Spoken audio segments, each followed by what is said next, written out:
Hello dears, ഒരിക്കൽ കൂടി welcome. നമ്മുടെ ടോപ്പിക്കിലേക്ക് കിടക്കുകയാണ്. ഒരുപാട് ഡിസ്കോഴ്സസ് ആണ് നമ്മൾ ഈ ഒരു വീഡിയോയിൽ ഉൾപ്പെടുത്തിയിട്ടുള്ളത്. അപ്പോൾ അതുകൊണ്ട് നിങ്ങൾ ഒന്നുപോലും സ്കിപ്പ് ചെയ്യാതെ കാണണം. സ്കിപ്പ് അടിച്ചു കഴിഞ്ഞാൽ നിങ്ങൾക്ക് നഷ്ടമായിരിക്കും. കാരണം ഈ ഒരു മണിക്കൂർ നിങ്ങളിവിടെ സ്പെൻഡ് ചെയ്യുമ്പോൾ നിങ്ങൾക്ക് കിട്ടുന്നത് A+ ആയിരിക്കും ഇംഗ്ലീഷിൽ. അപ്പോൾ അതുകൊണ്ട് സ്കിപ്പ് ചെയ്യാതെ വേണം ഈ വീഡിയോ കംപ്ലീറ്റ് ആയിട്ട് കാണാൻ. ഓക്കെ, നമ്മൾ ആദ്യം പഠിക്കാൻ പോകുന്നത് സ്പീച്ചാണ്.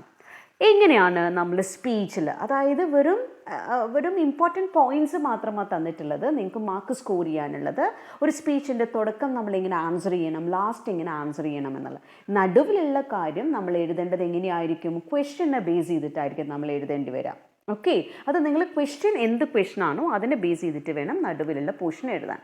തുടക്കം നോക്കൂ. ഫോർ എക്സാമ്പിളാണ്, ഒരു സാമ്പിളാണ് ഇവിടെ തന്നിട്ടുള്ളത് അല്ലേ. നമ്മൾ ആദ്യം ചെയ്യേണ്ടത് സാല്യൂട്ടേഷൻ വേണം. എന്താ സാല്യൂട്ടേഷൻ എന്ന് പറഞ്ഞാൽ? സാല്യൂട്ടേഷൻ എന്ന് പറഞ്ഞാലാണ് ഫോർ എക്സാമ്പിൾ നമ്മൾ പറയുന്നത് respected teachers, respected principal, my dear friends എന്നൊക്കെ നമ്മൾ പറയില്ലേ, ഇതാണ് സാല്യൂട്ടേഷൻ എന്ന് പറയുന്നത്. ഓക്കെ, ഇപ്പോൾ respected principal, teachers and my dear friends, a warm good morning to you all. ഇതാണ് സാല്യൂട്ടേഷൻ. അപ്പോൾ ആദ്യം ഒരു സ്പീച്ചിൽ വേണ്ടത് എന്താണ്? സാല്യൂട്ടേഷനാണ്. സെക്കൻഡ് വേണ്ടതാണ് ഇൻട്രൊഡക്ഷൻ ആണ്. നമ്മൾ ഇൻട്രൊഡക്ഷൻ ചെയ്യണം അല്ലേ. ഇറ്റ് ഗിവ്സ് മീ, അതിൽ വരുന്ന പോയിന്റ്സ് എങ്ങനെയായിരിക്കണം? It gives me great pleasure, it gives me great joy, it gives me great happiness. അതിൽ ഏതെങ്കിലും നിങ്ങൾക്ക് അപ്ലൈ ചെയ്യാം കേട്ടോ. To stand before you to speak a few words on the topic. ഇതാണ് introduction. Okay, ഇനി തേർഡാണ് പ്രസൻറ്റേഷനാണ്. പ്രസൻറ്റേഷനിലാണ് നമ്മൾ ഹിൻസിനെ കംപ്ലീറ്റ് ആയിട്ട് ഡെവലപ്പ് ചെയ്യേണ്ടത്. കാരണം നിങ്ങളുടെ ക്വസ്റ്റ്യൻ പേപ്പറിൽ എന്തുണ്ടായിരിക്കും? പ്രസൻറ്റേഷൻ, അതായത് ക്വസ്റ്റ്യൻ പേപ്പറിൽ ടോപ്പിക് തന്നിട്ടുണ്ടായിരിക്കും. അതിനെ നിങ്ങൾ എങ്ങനെ പ്രസൻറ്റ് ചെയ്യണം എന്നതാണ് പ്രസൻറ്റേഷനിൽ കാണിക്കേണ്ടത്. തേർഡ് പോയിന്റിൽ ലാസ്റ്റാണ് കൺക്ലൂഷൻ എന്ന് പറഞ്ഞ ടോപ്പിക് അല്ലേ. കൺക്ലൂഷനിൽ നമ്മൾ ഇൻക്ലൂഡ് ചെയ്യേണ്ടത് എന്തായിരിക്കും? Example, I think it is time to conclude the speech and I thank you all for the patient listening. Thank you all, or thank you one and all എന്നൊക്കെ പറഞ്ഞിട്ട് നമ്മൾ അത് കൺക്ലൂഡ് ചെയ്യും, സ്പീച്ചിനെ conclude ചെയ്യും. ഇങ്ങനെ 4 portions ആണ് നമുക്കൊരു സ്പീച്ചിലുള്ളത്. First ഏതാണ്? സാല്യൂട്ടേഷൻ. സാല്യൂട്ടേഷൻ ഇല്ലാണ്ട് നിങ്ങൾ സ്പീച്ച് ഒരിക്കലും എഴുതരുത്. സെക്കൻഡ് പോർഷനാണ് ഇൻട്രൊഡക്ഷൻ. തേർഡ് പോർഷനാണ് പ്രസൻറ്റേഷൻ. ഫോർത്ത് പോർഷനാണ് ഏത്? കൺക്ലൂഷൻ എന്ന് പറയും. അപ്പോൾ ഈ 4 പോയിൻറ്റ്സും ഉണ്ടെങ്കിലാണ് നിങ്ങളുടെ സ്പീച്ച് അവിടെ ഫുള്ളായിട്ട് വരികയുള്ളൂ. ഓക്കെ, നമുക്ക് നോക്കാം. ഇവിടെ ഒരു സാമ്പിൾ തന്നിട്ടുണ്ട്. Honourable dignitaries on the dais, respected principal, teachers and my dear friends. Honourable dignitaries. Dignitaries പറഞ്ഞാൽ ആരാണ്? വിശിഷ്ടാതിഥികളെയൊക്കെ അല്ലെ, വേദിയിലിരിക്കുന്ന സദസ്സിലിരിക്കുന്ന പ്രമുഖരായിട്ടുള്ള ആളുകളെയാണ് നമ്മൾ ഡിഗ്നിറ്ററീസ് എന്ന് പറയുന്നത്. ഓൺ ദ ഡയസ്, ഡയസ് എന്ന് പറഞ്ഞാൽ സ്റ്റേജ് ആണ് കേട്ടോ, സ്റ്റേജ് ആണ്. Honourable dignitaries on the dais, respected principal, teachers and my dear friends. Okay, പിന്നെ അല്ലെങ്കിൽ നമ്മൾ ചേർക്കേണ്ടതാണ് respected principal, teachers and my dear friends. Okay, ഇതെല്ലാം വരുന്നത് സാല്യൂട്ടേഷനിലാണ് കേട്ടോ. A warm good morning to you all. Okay, അല്ലെങ്കിൽ a warm good morning to you all of you എന്ന് പറയാം. പിന്നീട് it is with immense pleasure that I stand before you to stand my views on the topic എന്ന് പറഞ്ഞിട്ട് നമ്മൾ പിന്നീട് വരുന്നത് പ്രസൻറ്റേഷനിലേക്കാണ്. Okay, പ്രസൻറ്റേഷനിലാണ് നമ്മൾ എഴുതി ചേർക്കേണ്ടത് ക്വസ്റ്റ്യനിൽ ടോപ്പിക് എന്താണോ നോക്കുക. ആ ടോപ്പിക്കിനെ കുറിച്ചിട്ട് നമ്മൾ എക്സ്പ്ലെയിൻ ചെയ്യണം. ചിലപ്പോൾ വിമൺ എംപവർമെൻറ്റിനെ കുറിച്ചിട്ടുള്ള സ്പീച്ച് ആയിരിക്കാം, ചിലപ്പോൾ ഗാന്ധിജിയുടെ പ്രിൻസിപ്പൾസിനെ കുറിച്ചിട്ടുള്ള സ്പീച്ച് ആയിരിക്കാം. ഓക്കെ, അതെന്താണോ ക്വസ്റ്റ്യൻ എന്ന് നോക്കുക. ഓക്കെ, അല്ലെങ്കിൽ എൻവയോൺമെൻറ്റൽ ഇഷ്യൂസിനെ കുറിച്ചിട്ടുള്ള സ്പീച്ച് ആയിരിക്കാം. ആ ടോപ്പിക്കിനനുസരിച്ചിട്ട് വേണം നിങ്ങളത് എഴുതാൻ. ഓക്കെ, അപ്പോൾ നോക്കൂ, നമ്മൾ തുടങ്ങേണ്ടത് എന്താണ്? As you all no, today is dash അല്ലേ. അതൊക്കെ നമ്മൾ ആ ടോപ്പിക്ക് എന്താണോ പറഞ്ഞിട്ടുള്ളത് അതായിരിക്കണം അവിടേക്ക് അപ്ലൈ ചെയ്യേണ്ടത്. A day to be always kept in thought. ചിലപ്പം അന്ന് നമ്മുടെ ഇൻഡിപെൻഡൻസ് ഡേ ആയിരിക്കാം, റിപ്പബ്ലിക് ഡേ ആയിരിക്കാം, അങ്ങനെ ഏതെങ്കിലും ഒരു ടോപ്പിക്കിനെ കുറിച്ചിട്ടുള്ള സ്പീച്ച് ആയിരിക്കും. അതൊക്കെ വെച്ചിട്ടായിരിക്കണം നിങ്ങൾ അവിടെ പ്രസൻറ്റേഷൻ നടത്തേണ്ടത്. ഇനി ലാസ്റ്റാണ് നമ്മൾ കൺക്ലൂഷൻ പഠിക്കുന്നത് അല്ലേ. With these few words I end my talk. I have only been able to share some of my views with you. I thank you all of you for the patient hearing. Thank you എന്ന് പറഞ്ഞിട്ടായിരിക്കണം നമ്മളൊരു speech എന്ത് ചെയ്യേണ്ടത്? Conclude ചെയ്യേണ്ടത്. ഇതാണ് നമ്മുടെ speech. ഇനി നമ്മൾ അടുത്തത് നെക്സ്റ്റ് ടോപ്പിക്കിലേക്കാണ് പോകുന്നത്. സ്കിപ്പ് ചെയ്യാതെ കാണാം, അടുത്തത് വേറെ ടോപ്പിക്കാണ്. ഓക്കെ, ഇനി നെക്സ്റ്റ് ടോപ്പിക്കാണ് live T V report.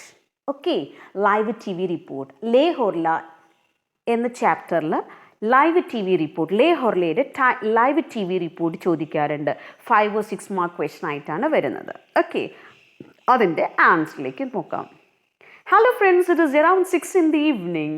We are at the gasworks of La Villette. About 300 people are standing around to see what is happening. There is excitement all over. Some of them are touching the basket.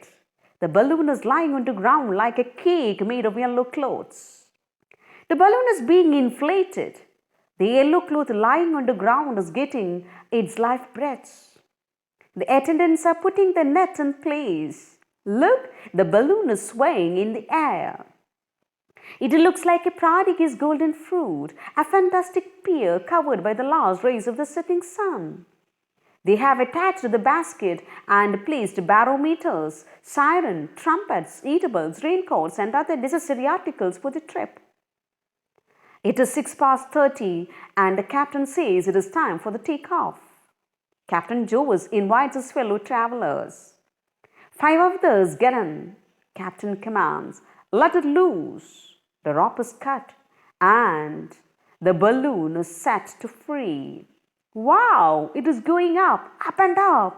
It becomes smaller and smaller. It is now a small dot in the sky. This is Henry Marshall reporting for BBC News with cameraman John and Bert. ഇതാണ് live T V report. Okay, ഇത് കാണാതെ പഠിച്ചിട്ട് ഇതേപോലെ എഴുതി കഴിഞ്ഞാൽ 4 or 5 mark sure ആയിട്ടും കിട്ടും. ചിലപ്പോൾ 4 മാർക്ക് ക്വസ്റ്റൻ ആയിരിക്കും, ചിലപ്പോൾ 5 മാർക്ക് ക്വസ്റ്റൻ ആയിരിക്കാം. Whatever it may be, you must score this 4 or 5 marks in your exam definitely. Don't miss it. Okay, next ടോപ്പിക്കിലേക്ക് നമ്മൾ പോവാണ്. ഓക്കെ, നെക്സ്റ്റ് ടോപ്പിക്കാണ് debate.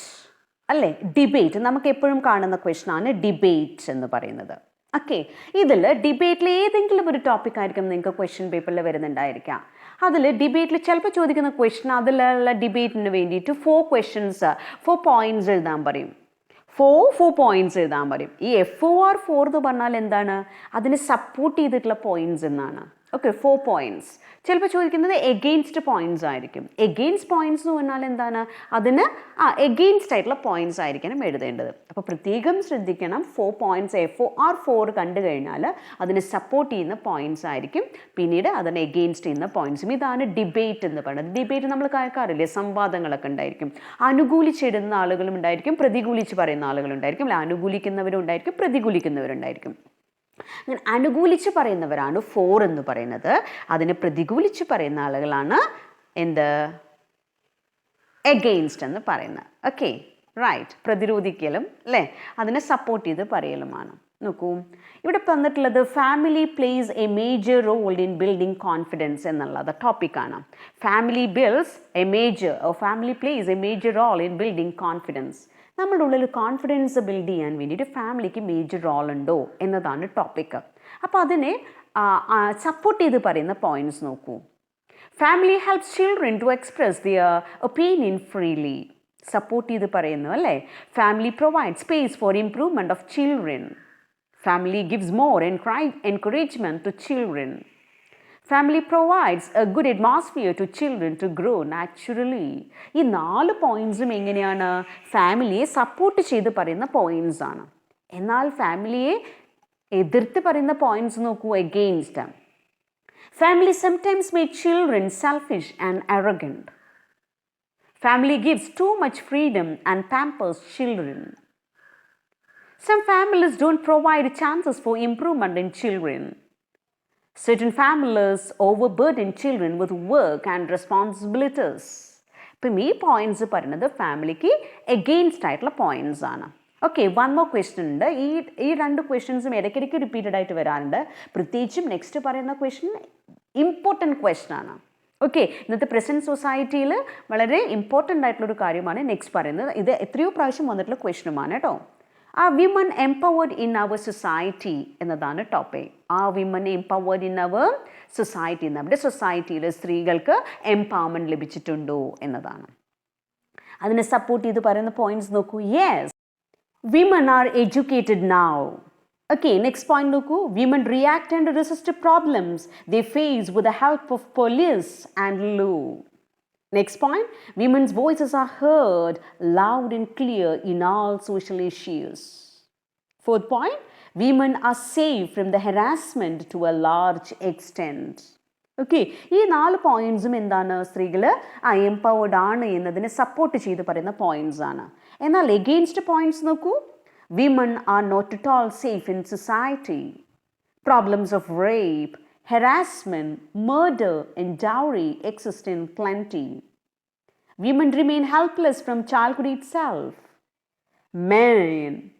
Men fail to respect women as mother, wife, sister, daughter, etc. Okay, ഇതെല്ലാം എന്താണ്? സ്ത്രീകൾ ഇപ്പോഴും ഈ present സൊസൈറ്റിയിൽ പോലും, ഈ കണ്ടംപററി സൊസൈറ്റിയിൽ പോലും വിമൺ ഒരിക്കലും എംപവേർഡ് ആയിട്ടില്ല എന്ന് പറയുന്ന പോയിന്റ്സ് ആണ്. ഓക്കെ, അപ്പോൾ ഡിബേറ്റ് മനസ്സിലായല്ലോ. ഡിബേറ്റിൽ 4 പോയിന്റ്സും ഉണ്ട്, എഗെയിൻസ്റ്റ് പോയിന്റ്സും ഉണ്ട്. ഓക്കെ, അപ്പോൾ 4 പോയിന്റ്സ് ചോദിച്ചു കഴിഞ്ഞാൽ 4 എന്നുള്ള കോളം വരച്ചിട്ട് അല്ലെങ്കിൽ 4 എന്ന് എഴുതിയിട്ട് 4 എണ്ണം 3 ആയിരിക്കും പോയിന്റ്സ് എഴുതാൻ പറയുന്നത്. അങ്ങനെയാണ് 1, 2, 3 എന്ന് പറഞ്ഞിട്ട് എഴുതി വെക്കുക. എഗെയിൻസ്റ്റ് ചോദിച്ചു കഴിഞ്ഞാൽ എഗെയിൻസ്റ്റ് എഴുതി വെക്കുക. ഇനി രണ്ടും ചോദിക്കുന്നുണ്ടെങ്കിൽ 4ഉം എഗെയിൻസ്റ്റും ഇതേപോലെ കോളം വരച്ചിട്ടോ അല്ലെങ്കിൽ സെപ്പറേറ്റ് ആയിട്ട് 4 പോയിന്റ്സ് എന്ന് എഴുതിയിട്ട് എഗെയിൻസ്റ്റ് പോയിന്റ്സ് എന്ന് എഴുതിയിട്ട് നിങ്ങൾ സെപ്പറേറ്റ് ആയിട്ട് എഴുതി വെക്കണം. അല്ലാതെ ആദ്യം 4 എഴുതി പിന്നെ ഒരു എഗെയിൻസ്റ്റ് പോയിന്റ് എഴുതി പിന്നെ 4 എഴുതി അങ്ങനെ ഒരിക്കലും എഴുതി വെക്കരുത്. മാർക്ക് സ്കോർ ചെയ്യാൻ പറ്റില്ല. രണ്ടും സെപ്പറേറ്റ് ആയിട്ട് തന്നെ എഴുതി വെക്കണം. ഈ എക്സാമ്പിൾ പോലെ തന്നെ 4 എന്ന് എഴുതുക, അത് കഴിഞ്ഞിട്ട് എഗെയിൻസ്റ്റ് എന്ന് എഴുതുക. ഓക്കെ, നമുക്ക് നെക്സ്റ്റ് ടോപ്പിക്കിലേക്ക് കിടക്കാം. നെക്സ്റ്റ് ടോപ്പിക്കാണ് ഡയറി റൈറ്റിംഗ്. നിങ്ങൾക്ക് പൊതുവെ അറിയുന്നുണ്ടായിരിക്കും അല്ലേ, സ്കൂൾ ലെവലിലൊക്കെ നമ്മൾ പഠിച്ചിട്ടുള്ളതാണ്. ഒരു 6th സ്റ്റാൻഡേർഡ് മുതലൊക്കെ പഠിച്ചു വരുന്നതായിരിക്കും ഡയറി റൈറ്റിംഗ് എന്നുള്ളത് അല്ലേ. ഡയറി ഇവിടെ വന്നിട്ടുള്ള ക്വസ്റ്റൻ എന്ന് പറഞ്ഞത് നമ്മുടെ ഹിസ് ഫസ്റ്റ് ഫ്ലൈറ്റ് എന്ന് പറഞ്ഞിട്ടുള്ള സ്റ്റോറീനെ ബേസ് ചെയ്തുകൊണ്ട് അതിൽ നിങ്ങൾ ഇൻസ്പയർഡ് ആയിട്ടാണ്. ഓക്കെ, ആ സ്റ്റോറി വായിച്ചതിന് ശേഷം നിങ്ങൾ വളരെയേറെ ഇൻസ്പയർഡ് ആയതിനു ശേഷം അന്ന് രാത്രി ആ ഒരു സ്റ്റോറിയെ കുറിച്ചിട്ട് അല്ലെങ്കിൽ നിങ്ങൾ ആ ഇൻസ്പിറേഷൻ മൂലം നിങ്ങളൊരു ഡയറി എഴുതുന്നതായിട്ടുള്ള ക്വസ്റ്റൻ ആണ് വന്നിട്ടുള്ളത്. ഓക്കെ, ഇങ്ങനെയുള്ളൊരു ക്വസ്റ്റൻ ആണെങ്കിൽ നമ്മൾ എങ്ങനെ അറ്റൻഡ് ചെയ്യുമെന്നുള്ളതാണ്. ഓക്കെ, നമ്മൾ എന്ത് ചെയ്യണം? ഡേറ്റും ഡേയും എഴുതി വെക്കണം. ഓക്കെ, ഡയറിക്ക് ഡേറ്റും ഡേയും കൊടുത്തിട്ട് നമ്മൾ ജസ്റ്റ് ഒന്ന് എഴുതണം കേട്ടോ. ഒരു സിമ്പിൾ എക്സാമ്പിളാണ് തന്നിട്ടുള്ളത്. ഇതേപോലെ ഒരിക്കലും എഴുതണം എന്നില്ല, നിങ്ങൾക്ക് നിങ്ങളുടെ രീതിയിൽ എഴുതാം. ഞാനൊന്ന് വായിക്കാം കേട്ടോ, ശ്രദ്ധിക്കൂ. Oh, what a good day! At school, I read the story of a young seagull. He was too difficult to recognize the power of his wings. If and only if he could make an attempt, he could have joined his brothers and sister earlier. Now I realize that I too act like the same seagull. I also have wings, but I don't understand the lot of power and potential in me. Instead, I sit idle in my own comfort zone. If I am going like this, my life would never become successful. Moreover, my life would end in a disastrous failure. No, I'm not going to be like this. Surely I will fly. My aim is the top of the mountains. My dreams are sky high. Who I am is enough for me. With these unique qualities in me, I will conquer this world and become the most successful man in this world. Okay? Diary റൈറ്റിങ്ങിൻ്റെ എക്സാമ്പിളാണ്, short question ആണ്. Okay, ഇനി നമുക്ക് next ടോപ്പിക്കിലേക്ക് പോവാം. Features of a blurb. Next ആണ് ബ്ലേർബാണ് പഠിക്കുന്നത്. എന്താ ബ്ലേർബ് എന്ന് പറഞ്ഞാൽ നമുക്കറിയുന്നതാണല്ലേ. ബ്ലേർബ് എന്ന് പറഞ്ഞാൽ ഒരു ബുക്കിൻ്റെ ബാക്ക് കവർ പേജിനെയാണ് നമ്മൾ ബ്ലേർബ് എന്ന് പറയുന്നത്. ഓക്കെ, ബ്ലേർബ് വരാറുണ്ട്. 4 or 5 മാർക്ക് ക്വസ്റ്റൻ ആയിട്ടാണ് ബ്ലേർബ് വരല്. ബ്ലേർബ് എന്ന് പറഞ്ഞാൽ എന്താണ്? ഒരു ബുക്കിൻ്റെ ബാക്ക് പേജ് കവറിനെയാണ് ബ്ലേർബ് എന്ന് പറയുന്നത്. നമ്മൾ എങ്ങനെയാണ് ഒരു ബ്ലേർബ് എഴുതേണ്ടത്? ആദ്യമേ വേണം നമുക്ക് ഒരു ടൈറ്റിൽ വേണം, നല്ലൊരു ക്യാച്ചി ആയിട്ടുള്ള ഒരു സ്റ്റേറ്റ്മെൻറ്റ് വേണം അല്ലേ. നല്ലൊരു ടൈറ്റിൽ വേണം, ടൈറ്റിലായിരിക്കണം ആദ്യം വേണ്ടത്. സെക്കൻഡ് എന്താണ്? It makes appealing to urge the reader to buy it or read it അല്ലേ. അത് നമ്മൾ ഒരു ബുക്കിൻ്റെ ബാക്ക് പേജ് കവർ കണ്ടിട്ടായിരിക്കും, ആ ബുക്കിനെ കുറിച്ച് ചിലപ്പോൾ അറിഞ്ഞിട്ടുണ്ടായിരിക്കും, അറിയാത്ത പേരാണെങ്കിൽ നമ്മൾ എന്ത് ചെയ്യും? ആ ബുക്കിൻ്റെ ബാക്ക് പേജ് കവർ കണ്ടിട്ടായിരിക്കും നമ്മളത് വായിക്കുന്നോ അല്ലെങ്കിൽ മേടിക്കുന്നോ ചെയ്യുന്നുണ്ടായിരിക്കാം. isn't it? അപ്പം നമ്മൾ ആ ബാക്കപ്പ് പേജ് കവർ കണ്ടിട്ട് നമുക്കത് വായിക്കാനോ അല്ലെങ്കിൽ വേടിക്കാനോ തോന്നണം. അപ്പോൾ അതുകൊണ്ട് തന്നെ വളരെ ക്യാച്ചി ആയിട്ടുള്ള, വളരെ അറ്റൻറ്റീവ് ആയിട്ടുള്ള, വളരെ അട്രാക്റ്റീവ് ആയിട്ടുള്ള രീതിയിലായിരിക്കണം നമ്മൾ ബ്ലർബ് എഴുതേണ്ടത്. Okay, it make it appealing to urge the reader to buy or to read it. Third point എന്താണ്? Include the positive remarks, quotes by other famous writers and media about the book. Include positive remarks or quotes by famous writers. അതായത് ആ ബുക്കിനെ കുറിച്ചിട്ട് വളരെ famous ആയിട്ടുള്ള ഏതെങ്കിലും writers എന്തെങ്കിലും coat ചെയ്തിട്ടുണ്ടെങ്കിൽ ആ കോട്ട്സ് ഒക്കെ ഉണ്ടെങ്കിൽ നമുക്ക് ആ കോട്ട്സ് ഒക്കെ അവിടെ എഴുതി വെക്കാമെന്നാണ്. അത് നമുക്ക് ചിലപ്പോൾ അറിയുന്നുണ്ടായിരിക്കില്ല അല്ലേ? അങ്ങനെയാണെങ്കിൽ അത് നമുക്ക് വിടാം. നാലാമത്തത് A brief profile and photograph of the writer. അതൊന്നും നമുക്ക് അവൈലബിൾ ആയിരിക്കില്ല എക്സാമിന് എഴുതുമ്പോൾ. ഫോട്ടോഗ്രാഫ് ശരിക്കും അങ്ങനെയൊക്കെ ഉണ്ടായിരിക്കും. ഓക്കെ, ഒരു ബുക്കിൻ്റെ ബ്ലർബിൽ ഉണ്ടായിരിക്കും. അതായത് ഫോട്ടോഗ്രാഫ് ഉണ്ടായിരിക്കും, റൈറ്ററിൻ്റെ ഫോട്ടോഗ്രാഫ് ഉണ്ടായിരിക്കും. നിങ്ങളൊന്നും വരച്ച് ടൈപ്പ് വേസ്റ്റ് ചെയ്യരുത് കേട്ടോ, അതൊന്നും വേണ്ട. ഓക്കെ, റൈറ്ററിൻ്റെ ഫോട്ടോ ഒന്നും വരയ്ക്കാനൊന്നും ഇരിക്കരുത്, എഴുതാനും ഇരിക്കേണ്ട. നെക്സ്റ്റ് എന്താണ്? And information about other works of the writer. ആ റൈറ്ററിൻ്റെ ഏതെങ്കിലും വർക്ക്സിനെ കുറിച്ചിട്ട് നിങ്ങൾക്ക് അറിയുമെങ്കിൽ ആ ഇമ്പോർട്ടൻറ്റ് വർക്ക്സുകളൊന്ന് എഴുതുന്നത് ബെറ്റർ ആയിരിക്കും. പിന്നീടോ a short and dramatic summary of the book without the suspense spoiler. എന്ന് വെച്ചാൽ നമ്മൾ ആ സ്റ്റോറിയുടെ സസ്പെൻസ് വിടാതെ ആയിരിക്കണം നമ്മൾ എന്ത് എഴുതേണ്ടത്? ആ സ്റ്റോറിയെ കുറിച്ചിട്ട് വളരെ ബ്രീഫായിട്ട് എഴുതി വെക്കേണ്ടത്. മൊത്തം സ്റ്റോറി അങ്ങോട്ട് എഴുതി വെക്കാൻ പറ്റില്ലല്ലോ അല്ലേ? സസ്പെൻസ് വിടരുത്, ക്ലൈമാക്സ് വിടാതെ നമ്മൾ ആ സ്റ്റോറിയെ കുറിച്ചിട്ട് എന്തെങ്കിലുമൊക്കെ അവിടെ എഴുതി വെക്കണമെന്നാണ്. പിന്നെ name of the publishers. Last time name പബ്ലിഷേഴ്സിൻ്റെ നെയിം നമ്മൾ വേണം. പബ്ലിക്കേഷൻസ് ആരാണ് അവരുടെ നെയിം നമ്മൾ എന്തായാലും വെക്കണം. പിന്നെ names of the cover design and cover photograph can be included. Cover ഡിസൈൻ്റെ നെയിംസുകൾ എന്തെങ്കിലും ഉണ്ടെങ്കിൽ അല്ലെങ്കിൽ ആ കവർ ഫോട്ടോഗ്രാഫ്സിൻ്റെ നെയിംസ് ഉണ്ടെങ്കിൽ അതും കൂടി നമുക്ക് ഇൻക്ലൂഡ് ചെയ്യാം. ഇവിടെ ഒരു എക്സാമ്പിൾ തന്നിട്ടുണ്ട്, നമ്മൾ ആ എക്സാമ്പിളാണ് പഠിക്കുന്നത്. അശപൂർണ ദേവിയുടെ പ്രഥം പ്രതിശ്രുതി എന്ന് പറഞ്ഞിട്ടുള്ള ബുക്കിനെ കുറിച്ചിട്ടുള്ള ഒരു ബ്ലർബാണ് ഇവിടെ തന്നിട്ടുള്ളത്. ഓക്കെ, അപ്പം ആദ്യം നമ്മൾ കാണുന്നത് കൊട്ടേഷൻസ് ആണ്. അതായത് അവരെ കുറിച്ചിട്ട് ആ ബുക്കിനെ കുറിച്ചിട്ട് പല ആളുകളും പറഞ്ഞിട്ടുള്ള കൊട്ടേഷൻസ് അവിടെ ഇൻക്ലൂഡഡ് ആണ്. ആ രണ്ട് കൊട്ടേഷൻസ് നിങ്ങൾക്ക് കാണാം. ആ രണ്ട് കൊട്ടേഷൻസും പ്രഥം പ്രതിശ്രുതിയെ കുറിച്ചിട്ട് പല ആളുകൾ പറഞ്ഞിട്ടുള്ള കൊട്ടേഷൻസ് ആണ്. ഹരിവംശ് റായ് ബച്ചൻ പറഞ്ഞിട്ടുണ്ട്, ആനന്ദ് ബഷ് പരീക്ക പറഞ്ഞിട്ടുണ്ട്. അവർ രണ്ടുപേരും പറഞ്ഞിട്ടുള്ള പോയിന്റ്സ് ആണ് അവിടെ എഴുതി വെച്ചിട്ടുള്ളത്. ഓക്കെ, എന്നിട്ട് നമ്മൾ എഴുതാൻ പോകുന്നത് എന്താണ്? Ashapurna Devi's magnum opus Pratham Pratishruti which has won for her the coveted Jnanpith award. Jnanapeetham award ലഭിച്ചിട്ടുള്ളതാണ്. and it makes a powerful protest against gender discrimination. ഈ സ്റ്റോറി എന്തിനെ കുറിച്ചിട്ടാണ്? It is A protest against gender discrimination.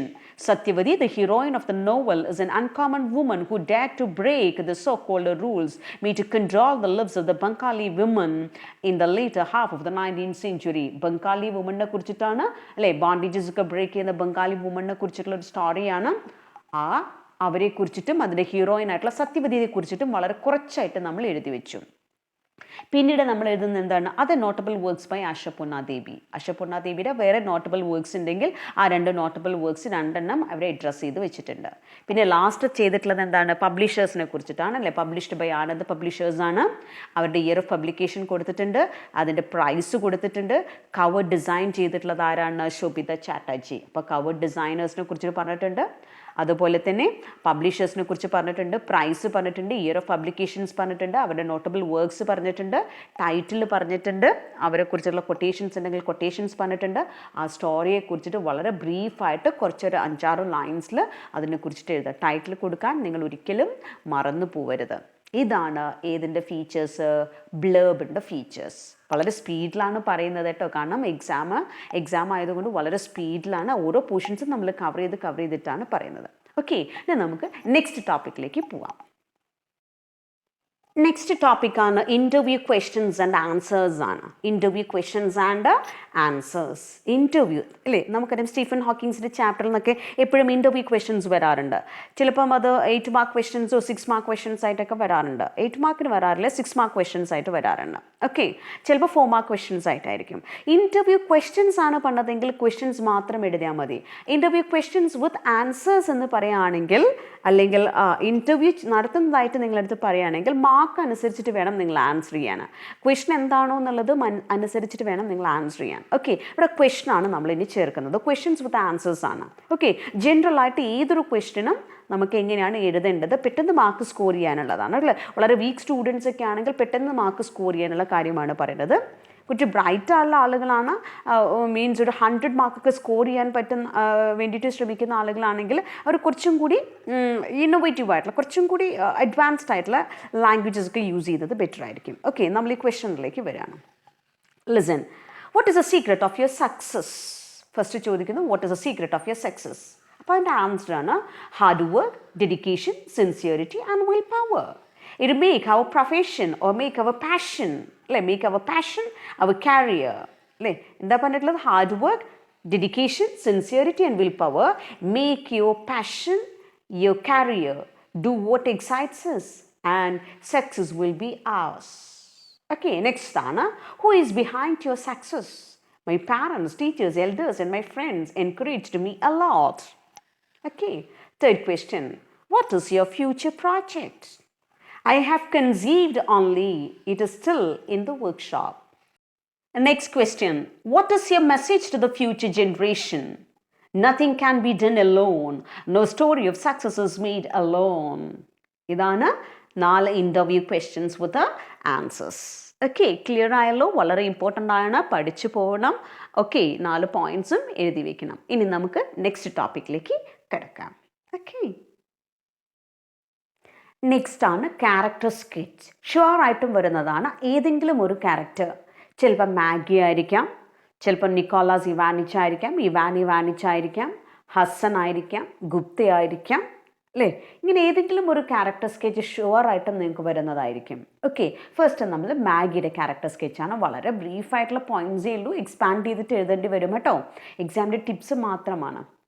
Main character in the story the price of flowers. Real name is Alice Margaret Clifford. About 13 or 14 years of age.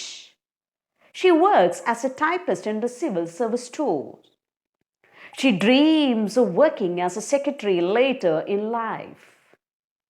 She has wrong notions regarding Indians. She believes to be a land of snakes. She believes India to be a land of snakes, tigers and yogis. Affectionately called as Mackie.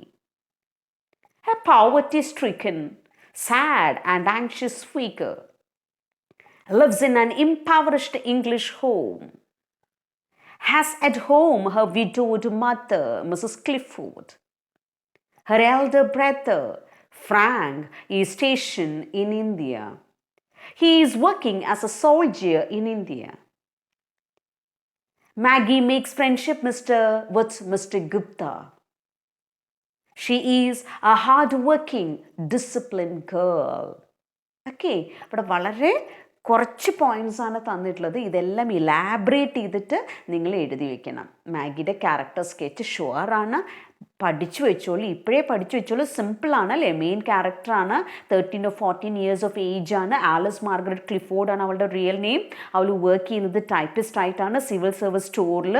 She dreams of working as A secretary അല്ലേ? അവൾ എന്തിനെ കുറിച്ചിട്ടാണ് dream ചെയ്യുന്നത്? ഒരു secretary ആയിട്ട് work ചെയ്യാൻ അവളുടെ dream.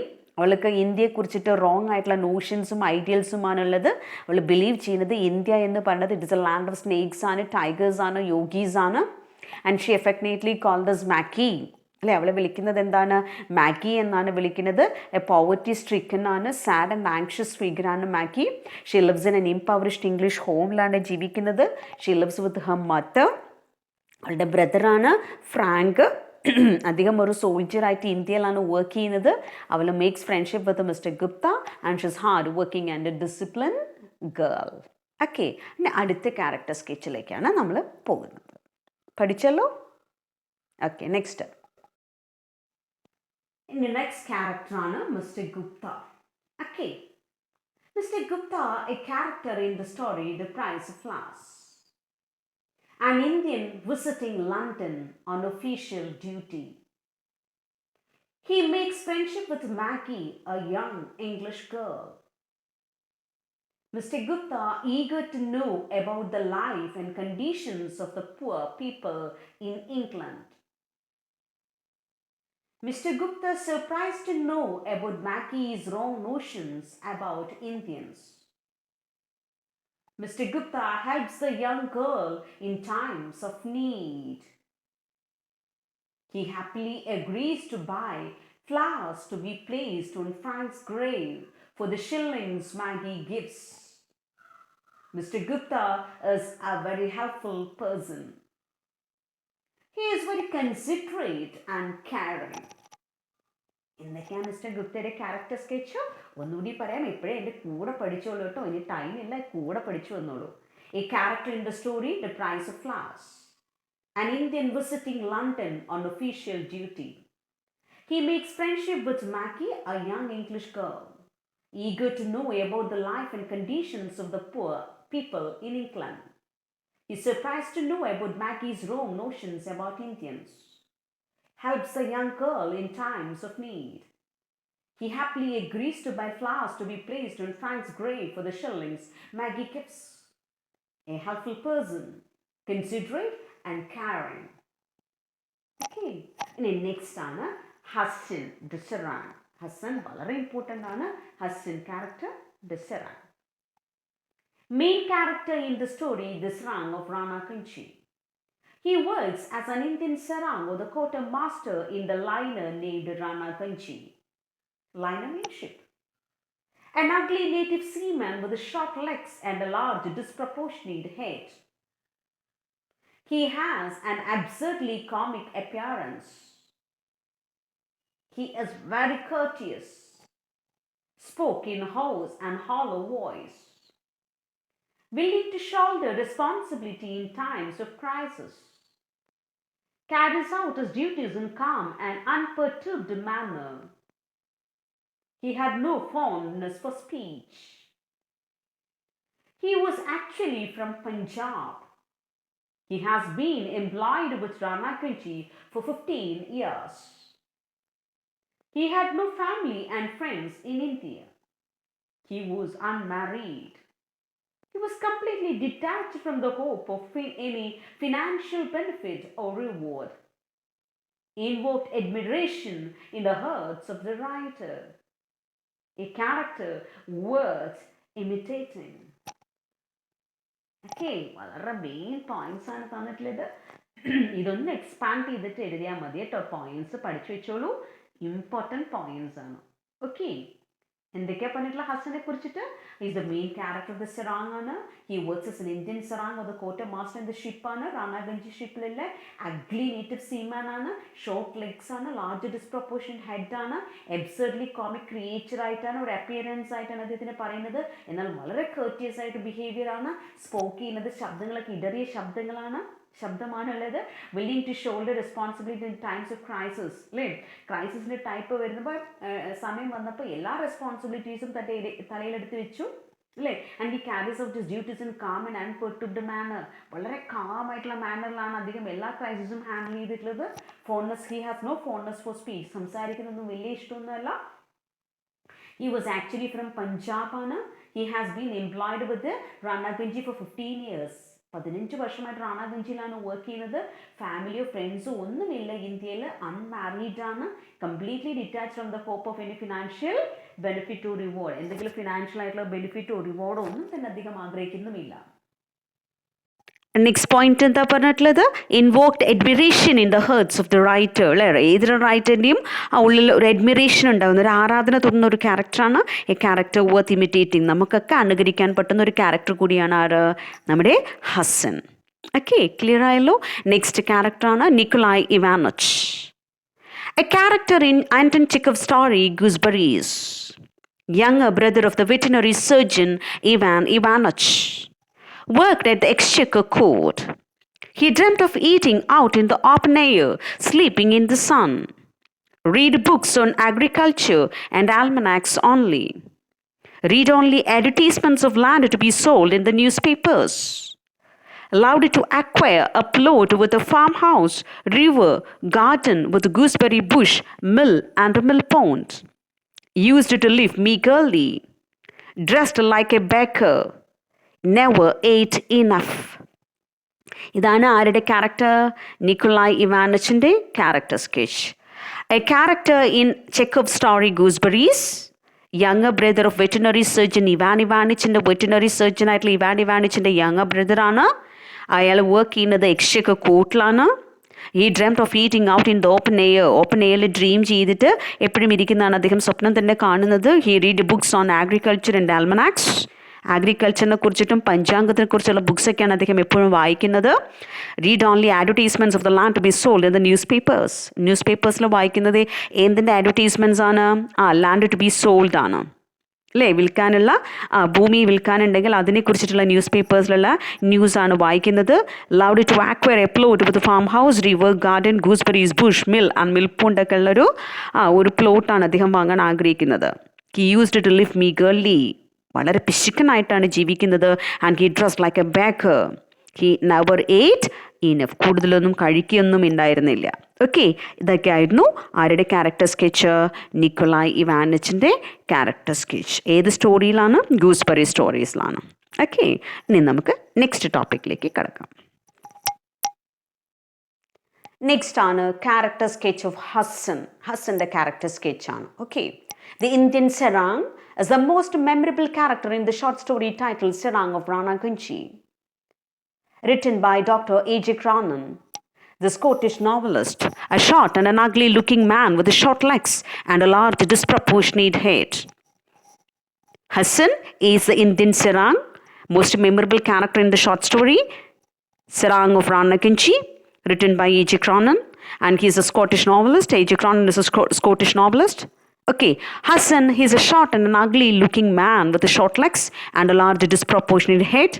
Hassan is not at all a presentable figure, but he is an abode of noble feelings and sentiments. Hassan is always ready to shoulder any responsibility happily. When smallpox spread in the deck, Hassan's assistants helped the doctor to tackle the situation in a better way. While nursing the patients, he even risked his life. He didn't mind the doctor's advice. When the doctor told him that the company must give extra pay for his invaluable service, what Hassan answered was remarkable. He replied he was contented with his lot. He was unmistakably sincere and completely detached from the usual hope of reward. He always hated money. He had courage, self-control, and faith, and he disregarded future. Okay, നമ്മൾ നേരത്തെ കുറച്ച് points പറഞ്ഞിട്ടുണ്ടായിരുന്നു ഹസൻ്റെ character സ്കെച്ചിൽ. കുറച്ചും കൂടി elaborate ആയിട്ടുള്ള points ആണ്. Okay, I think it will be very useful for you to score maximum marks in you exam. Try hard, try better. ഇനി നമുക്ക് നെക്സ്റ്റ് ടോപ്പിക്കിലേക്ക് പോവാം. ഓക്കെ, സ്കിപ്പ് ചെയ്യാതെ കാണണം കേട്ടോ. നെക്സ്റ്റ് ടോപ്പിക്കിലേക്ക് പോവാം. നെക്സ്റ്റ് ടോപ്പിക് എന്ന് പറയുന്നത് നമ്മളൊരു ടൂറിസ്റ്റ് സ്പോട്ടിലേക്കുള്ള ഒരു വെൽക്കം സ്പീച്ചാണ്. കുറച്ച് മാത്രമേ തന്നിട്ടേ ഉള്ളൂ. പിന്നെ നിങ്ങൾ ഇന്ത്യയെക്കുറിച്ചിട്ടോ ഏത് സ്പോട്ടാണെങ്കിലും നിങ്ങൾക്ക് അതിനെക്കുറിച്ചിട്ട് എക്സ്പ്ലെയിൻ ചെയ്യാം. ഞാൻ തുടക്കത്തിലുള്ള കുറച്ച് ഇന്ത്യയുടെയാണ് കുറച്ച് യൂസ് ചെയ്തിട്ടേ ഉള്ളൂ. ബാക്കി നിങ്ങൾക്ക് ഇഷ്ടമുള്ളത് അതിൻ്റെ കൂടെ ആഡ് ചെയ്തിട്ട് എഴുതണം കേട്ടോ. തുടക്കമാണ് പറയുന്നത്.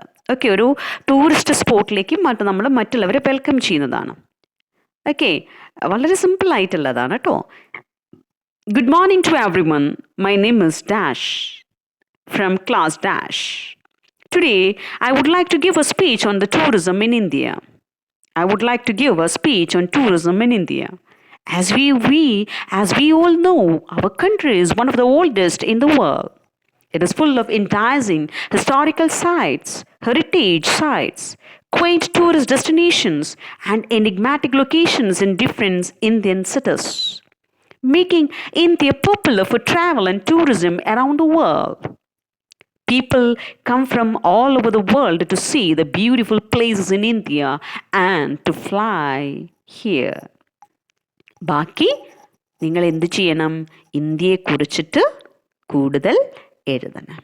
ഓക്കെ, കുറച്ച് മാത്രമേ തന്നിട്ടേ ഉള്ളൂ.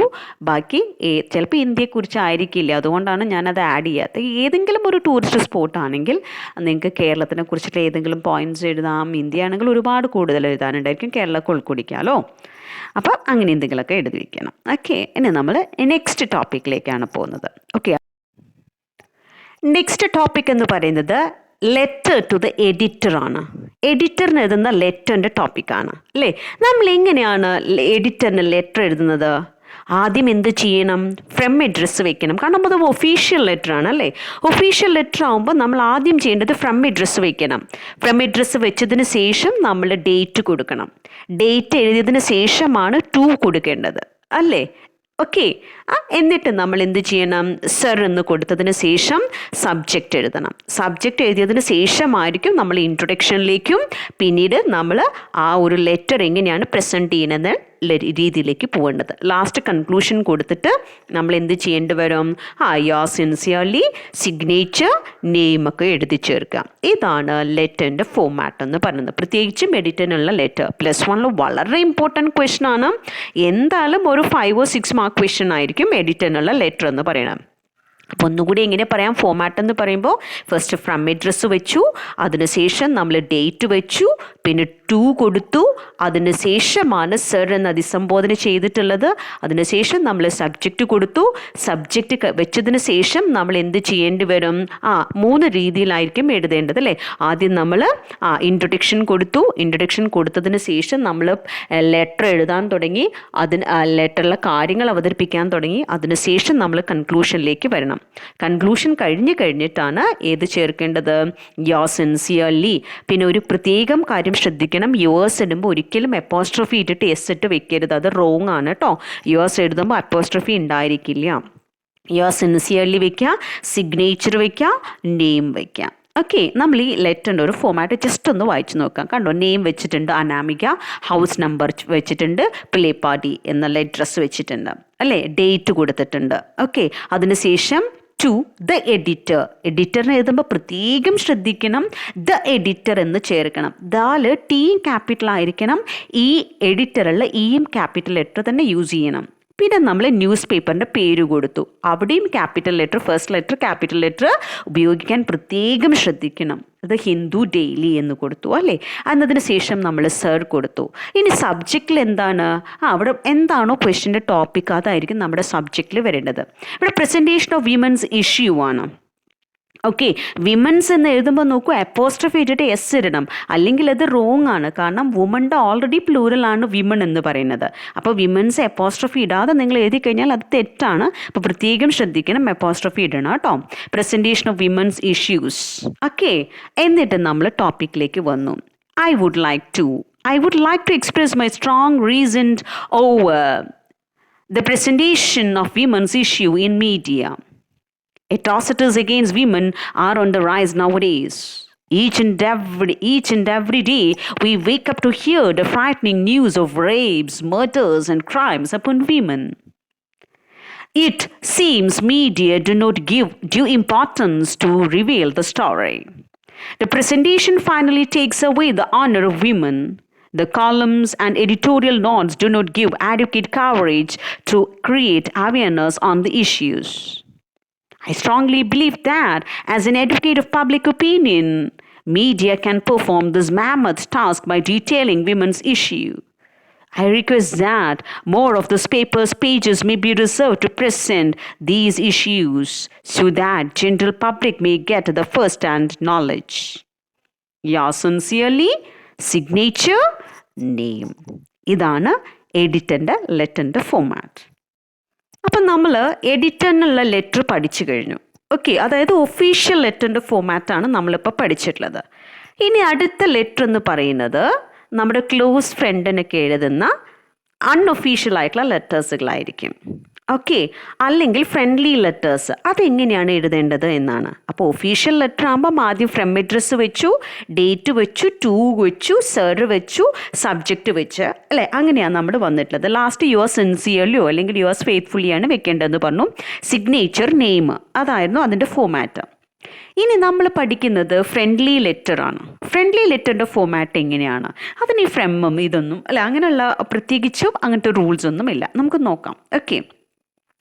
After reading the story, you are inspired to write a letter to your close friend. What would be the letter?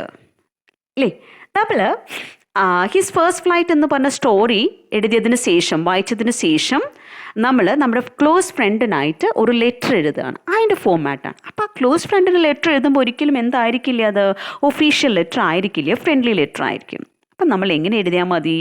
Dear friend. വേണമെങ്കിൽ പ്ലേസും ഡേറ്റും മേലെ ചേർക്കാം. Okay, എന്നിട്ട് dear friend, how are you? Hope you are very well. Here my family and me are well. How was your school? Are you enjoying there? Now I have something special to write to you. I read the story His First Flight by Liam of Flaherty. It was about a young seagull which was afraid to fly.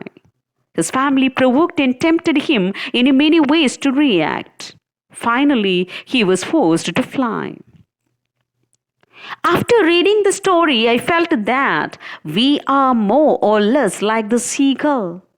We have wings, but we think we are incapable and we are not utilizing it. Shall we use your potential to its fullest? Surely we can.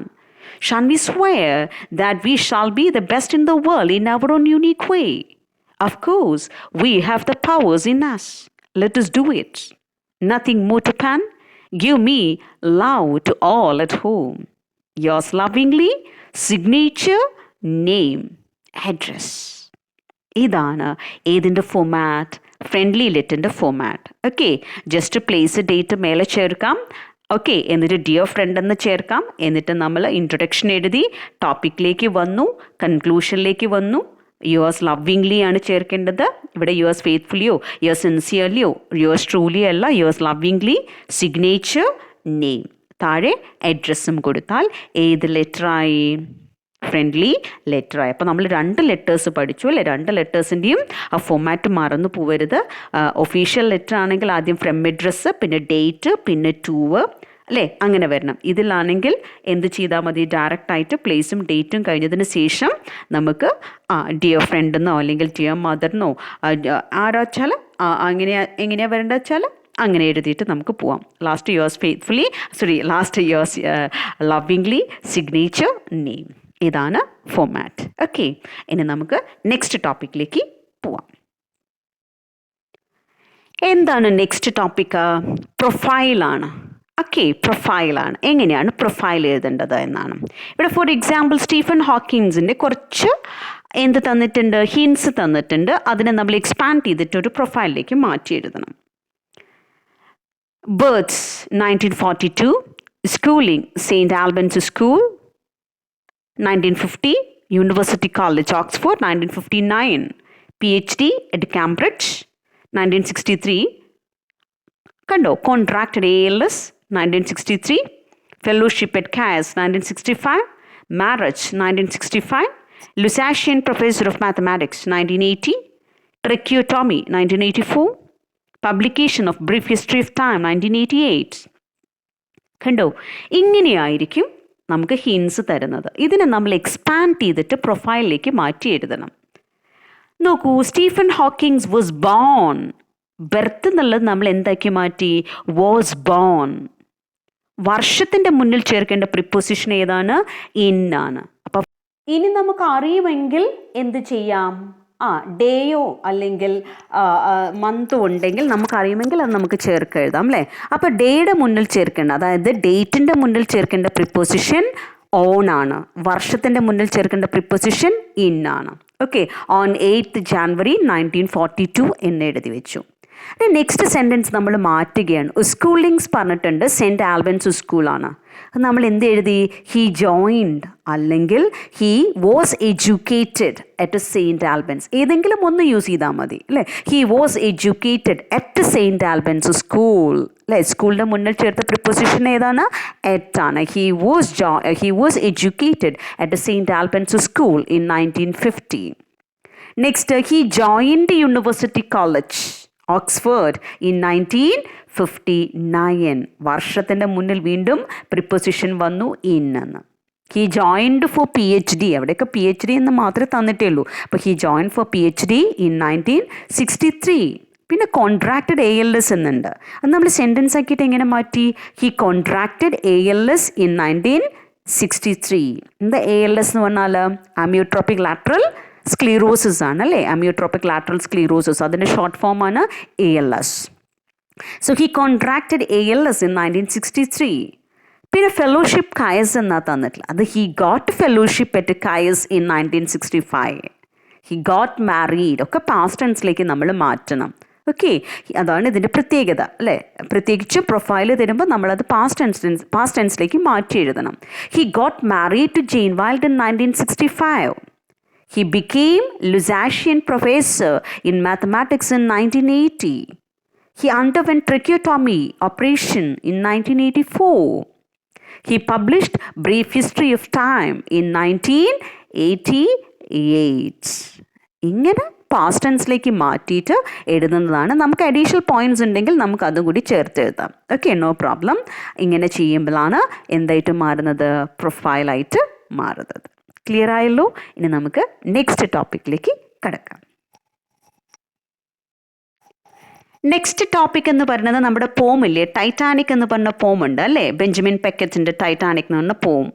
ആ പോത്തിനെ കുറിച്ചിട്ടുള്ള കുറച്ച് തീമും മെസ്സേജസും poetic ഡിവൈസസുമാണ്. Okay, ഒരു കാര്യം ചെയ്യാം, അത് just ഒന്ന് വായിച്ചു തരാം. അതിനുശേഷം നമ്മൾ വേറൊരു എസ്സേ കൂടി ആഡ് ചെയ്തിട്ടുണ്ട്. സൈബർ സ്പേസിൻ്റെ ഒരു എസ്സേയാണ്, use and abuses of cyber space എന്നുള്ള ഒരു എസ്സേ. വളരെ ഇമ്പോർട്ടൻ്റ് ആയിട്ടുള്ള ഒരു എസ്സേയാണ്, അത് നിങ്ങൾ പഠിച്ചു വെച്ച് പോകണം. ഓക്കെ, ഇത് ഞാനൊന്ന് നിങ്ങളൊന്ന് വായിക്കില്ലേ? ഞാൻ വായിക്കണോ? ഓക്കെ, ഒന്ന് വായിച്ചു നോക്കാം കേട്ടോ. ദ തീം ആൻഡ് മെസ്സേജ് ആണ്. The Wreck of Titanic, a poem written by Benjamin Peckett, is about the greatest tragedies at sea. On April 14, 1912, the Titanic, which carried 2,100 passengers and crew, collided with an iceberg and sank into the depth of the Atlantic Ocean. The poem records this tragedy, which showed the courage, heroism, and patriotism of the British. Even in the face of the death, the passengers and the crew of the Titanic were duty-bound. They upheld the values of valor and fortitude. When the ship was sinking, the men cried, the women and children first. The band was playing nearer, my God, to thee. The poem thus exhorts us to be brave and noble in any crisis. പിന്നീട് കുറച്ച് poetic ഡിവൈസസും തന്നിട്ടുണ്ട്. The Titanic is compared to a poem of iron and steel and a sea dream. The figure of speech used here is metaphor. The Titanic is personified. Here, the figure of the speech is personification. In the lines, out of the night, loomed an ominous form of ghostly white. Iceberg is compared to the ominous form, and the poetic devices here used as metaphor. The iceberg is again compared to towering mountain of ice, and here also the poetic device is metaphor. Okay, കുറച്ച് കാര്യങ്ങൾ തന്നിട്ടുണ്ട്, ഇതൊന്ന് പഠിച്ചു പോവുക. ചിലപ്പോൾ പോയത്തിനെ കുറിച്ചിട്ട് ചോദിക്കുകയാണെങ്കിൽ explain ചെയ്ത് എഴുതാൻ ഉപകരിക്കും. പിന്നെ ഇത് കഴിഞ്ഞതിന് ശേഷം നമ്മൾ use and abuses of cyber space കൂടി ആഡ് ചെയ്തിട്ടുണ്ട്. ആ ഒരു എസ്സേ കൂടി പഠിച്ചിട്ട് നമുക്ക് ഇന്നത്തെ ക്ലാസ് വൈൻഡ് അപ്പ് ചെയ്യാം. Okay, next use and misuse of cyber space എന്നുള്ളൊരു എസ്സേ ആണ്. ഈ എസ്സേ നിങ്ങൾ വായിക്കുക. ഓക്കെ, വായിച്ച് പഠിച്ചിട്ട് പോവാം കേട്ടോ. ഞാൻ ക്ലാസ് ഇവിടെ വൈൻഡ് അപ്പ് ചെയ്യാണ്. Thank you all. Best luck for your exam. നല്ല മാർക്ക് സ്കോർ ചെയ്യണം എല്ലാവരും. ആരെങ്കിലും ഈ ചാനൽ സബ്സ്ക്രൈബ് ചെയ്യാതെ കാണുന്നുണ്ടെങ്കിൽ ദയവ് ചെയ്ത് സബ്സ്ക്രൈബ് ചെയ്ത് കാണണം, ലൈക്ക് ചെയ്യണം, കമൻറ്റ് ചെയ്യണം. ഓക്കെ, എന്തായാലും നമുക്ക് നെക്സ്റ്റ് ക്ലാസ്സിൽ മീറ്റ് ചെയ്യാം. Okay, thank you all. Wish you all the best. Thank you. ഒന്ന് വായിച്ചോളൂ കേട്ടോ. Thank you so much.